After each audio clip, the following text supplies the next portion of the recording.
Hey everybody, this is my first video. I'm going to show you guys how to hardwire an MGS800 with the hardwire cable.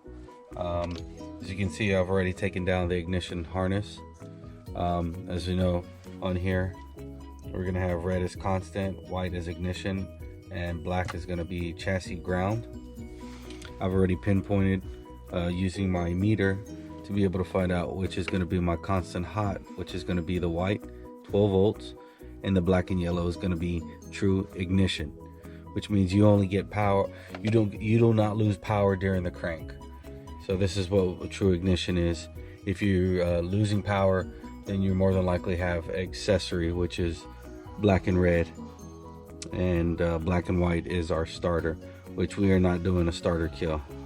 We are just going to hook up for constant, and we are going to hook up for ignition.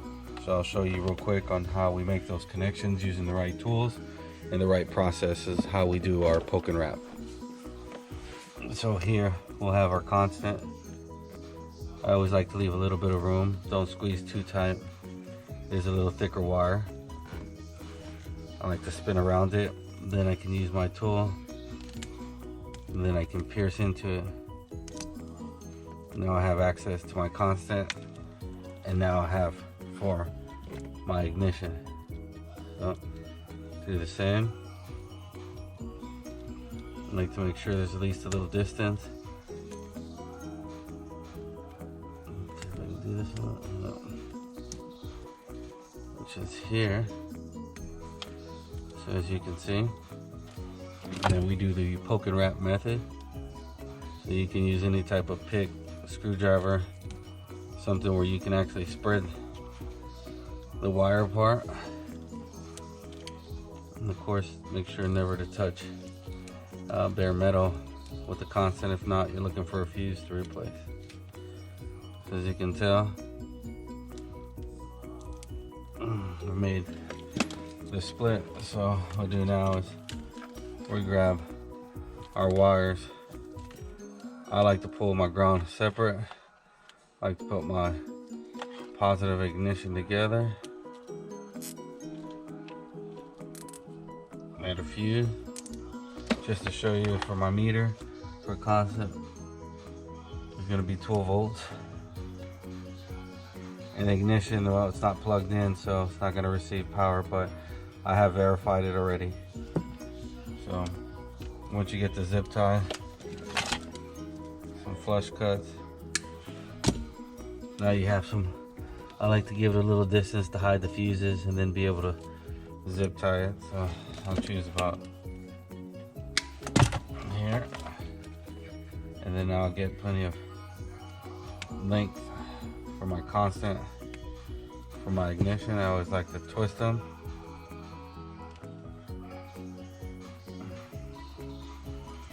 You can see, and then remember, it's not plugged into my device. So red into the white because I know it's the constant.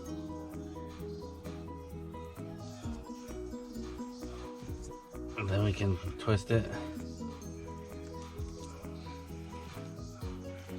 Which usually I would tape and then I would get a zip tie, but I want to show you guys.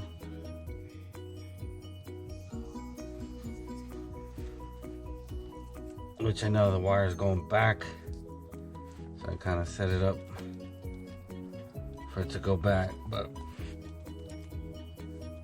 this is what would be considered the poke and wrap method.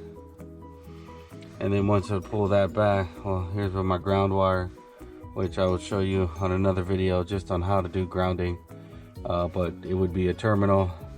Then I would go straight to the chassis, straight to metal. Never go into any wires trying to tap in for ground. Always go directly into chassis. Make sure you use good connection or connector, and then make sure to crimp it correctly using the right type of tools or different ones, but I like the crimpers. There's different sizes and gauges. You know, just making sure that it is secure. Once we do for the poke and wrap, what we do to finish it off is you would grab your electric tank, and then you would Tape nice and firm. Tape, make sure wire's in place. Nice and firm. Now we can grab the zip tie, and then we can pull it nice and tight. I know it's not going to come out. And the same with the ignition.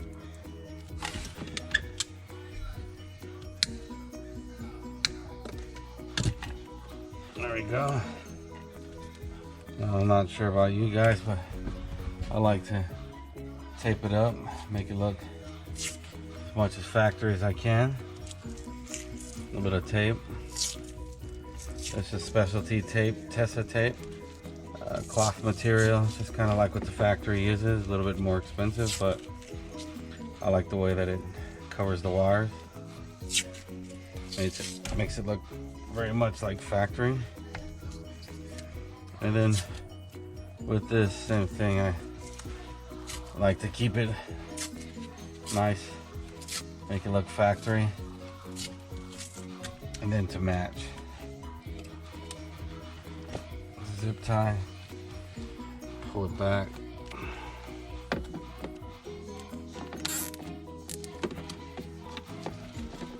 So I'll make sure it's gonna stay on the top side, but I'm also to make sure when I route my wire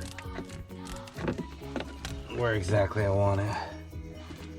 So I like to trim those, get it out of the way. And then now we have this, so now we have, so I can add my ground, which I've already found the location here. Make it pretty even with the wire length. So I'll make a cut, pull back, twist. I like to fold. Let me grab my drill, let me grab my terminal.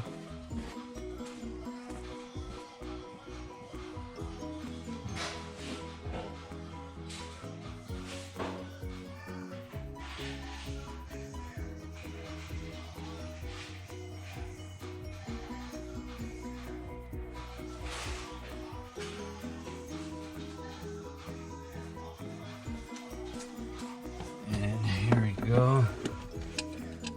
Wrong terminal.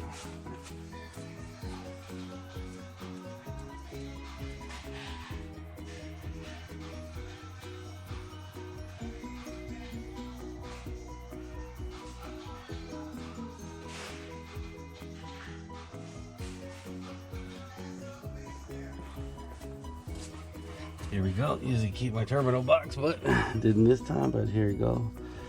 Go inside my crimper. Place my wire. Nice, firm, tight grip. Have my drill. Put my screw. And I like to use a star washer just to touch, give it a little bit more contact. Put it.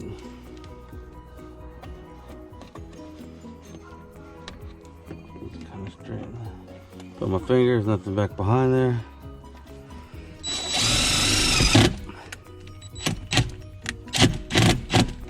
Nice and tight.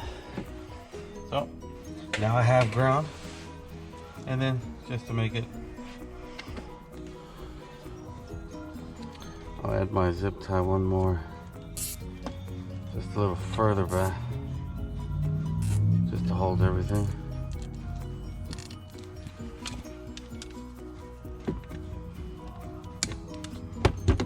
So when I put it, I will now wrap and follow the factory harness going back around, and then I will pull up and have, just kind of show you.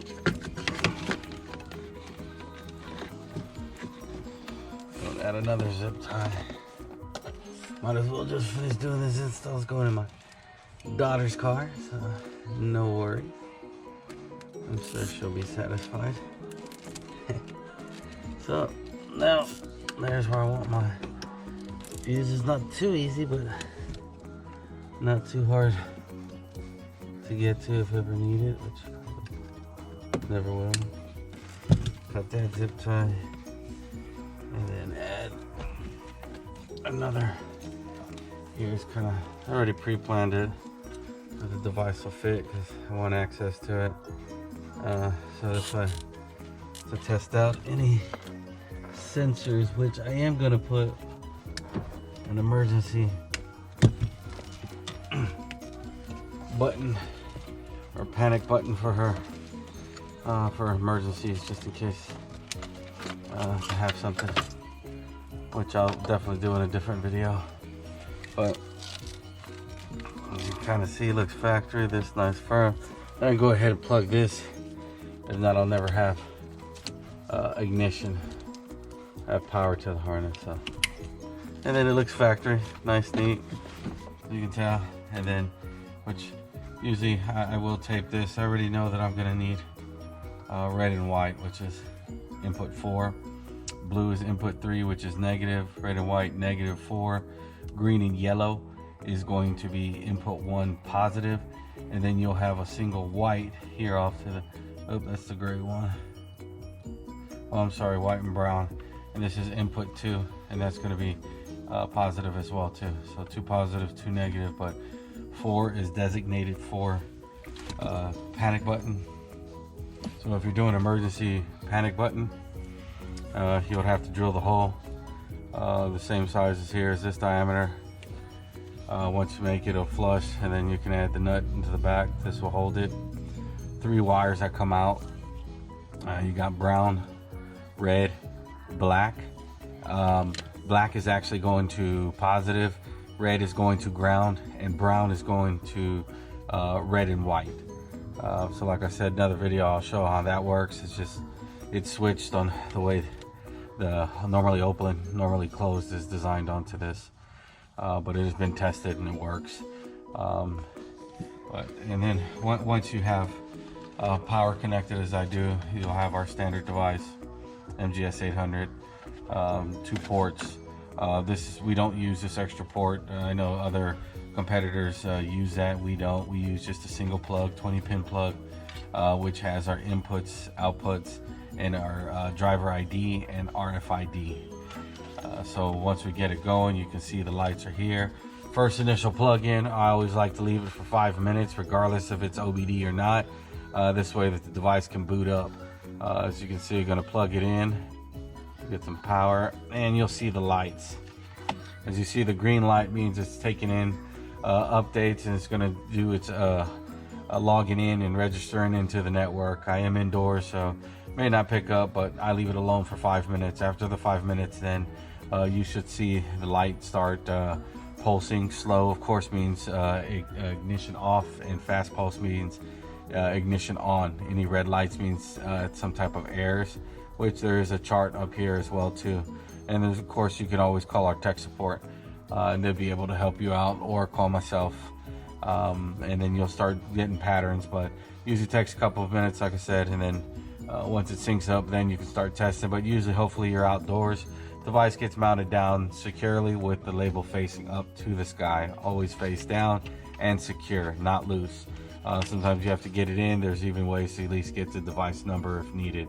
If not, of course, it's always on the top, and it'll tell you the type of model and what you're dealing with. So pretty basic. Now I know that I have this, so once I turn the key on, I can actually test for ignition, and I should get a fast pulse and versus a slow pulse with ignition off. So let me grab the key.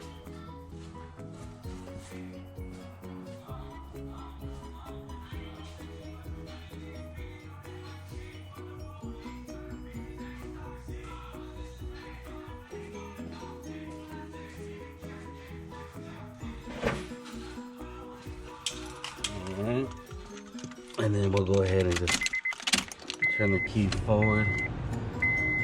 As you can see, the light has changed. Fast pace, and then when we turn it off, slow pace. So that means I know that I've tagged ignition correctly.